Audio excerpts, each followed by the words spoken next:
Hello friends, இன்றைக்கி நம்ம இந்த வீடியோவில் என்ன பார்க்க போகிறோம்னா சி ப்ரோக்ராமிங் அண்ட் டேட்டா ஸ்ட்ரக்சரோட இம்பார்ட்டன்ட் கொஷின்ஸ் தான் பார்க்க போகிறோம். இது வந்து common for ECE and triple department. இந்த சப்ஜெக்டை பொறுத்த வரைக்கும் நீங்கள் நிறைய தியரி எழுதுகிற மாதிரி இருக்கும் அண்ட் ப்ரோக்ராம்ஸும் கொஞ்சம் எழுதுகிற மாதிரி இருக்கும். அதோட இம்பார்ட்டன்ட் கொஷின்ஸ் எல்லாம் இந்த வீடியோவில் பார்க்கலாம். யூனிட் 1 பொறுத்த வரைக்கும் arrays, single dimension and multi dimension arrays. இது வந்து ரொம்ப important questions. Conditional statement, recursive functions and functions தனியாகவும் படிக்கணும், ரிகர்சிவ் ஃபங்க்ஷன்ஸும் படிக்கணும். கண்டிஷனல் ஸ்டேட்மெண்ட் வந்து எல்லா வருஷமும் கேட்குற ஒரு பேசிக்கான கொஷின் மாரி ஆகிடுச்சு. அந்த கண்டிஷனல் ஸ்டேட்மெண்ட் வந்து கண்டிப்பாக படிச்சுக்கோங்க. இது வந்து போன இயர் கேட்ட கொஷின். இதில் வந்து single dimension and multi dimension நிறைய கேட்டிருக்காங்க, ரிகர்சிவ் ஃபங்க்ஷன்ஸ் கேட்டிருக்காங்க, அப்புறம் ஐட்ரேட்டிவ் அண்ட் ரிகர்சிவ் ஃபங்க்ஷன்ஸ் இதுதான் கேட்டிருக்காங்க. போன இயர் கொஷின் வந்து ரொம்பவே சிம்பிள் அண்ட் ஈஸியாகவே இருந்தது. இந்த வருஷமும் சிம்பிளாகவே இருக்கும்னு நம்புகிறோம். யூனிட் 2 பொறுத்த வரைக்கும் file handling, structure, union, pointers, இந்த 4 டாபிக் தான் ரொம்ப ரொம்ப இம்பார்ட்டன்ட். ஸ்ட்ரக்சர் அண்ட் யூனியன்ஸ் வந்து சேர்த்து கேட்பாங்க, அது இல்லைனா ஃபைல் ஹேண்ட்லிங் தனியாக கேட்பாங்க. போன இயரில் வந்து structure and union with example அப்படின்னு கேட்டிருக்காங்க. பாயிண்டர்ஸை பற்றி கேட்டிருக்காங்க. அதுக்கப்புறமேட்டுக்கு ஃபைல் ஹேண்டலிங், ஃபைல்ஸை பற்றி கேட்டிருக்காங்க. ப்ரீ ப்ராசஸிவ் டைரக்டரிஸ் பற்றியும் கேட்டிருக்காங்க. இதுதான் வந்து போன இயர் கேட்ட கொஷின். இந்த இயர் வந்து ஸ்ப்ளிட்டேஷன்ஸாக இருந்தது, எல்லாமே 5 மார்க், 8 மார்க், 6 மார்க், 7 மார்க்குன்னு. இந்த இயர் வந்து டைரக்ட் 13 மார்க் கேட்க நிறையவே சான்சஸ் இருக்குது.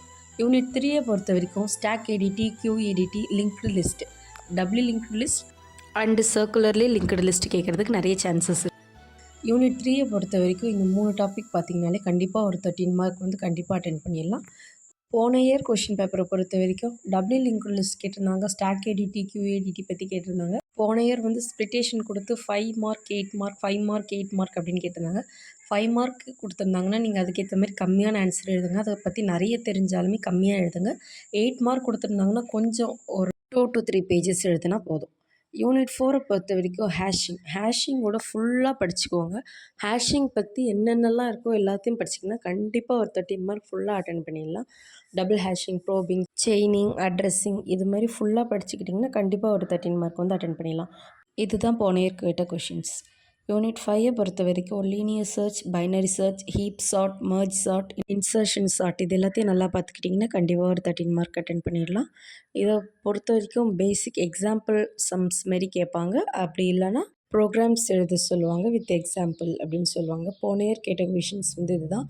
Quick sort, insertion sort, linear search, binary search, distinguish between கேட்டிருக்காங்க, அப்புறம் ஹீப் சார்ட் கேட்டிருக்காங்க. இதெல்லாம் தான் போன இயர் கேட்ட questions. C programming and data structure இந்த பேப்பரை பொறுத்த வரைக்கும் நீங்கள் ஒவ்வொன்றுத்துடைய கான்செப்ட் நல்லா டீட்டெயில்டாக அண்டர்ஸ்டாண்ட் பண்ணிட்டீங்கனாலே போதும்.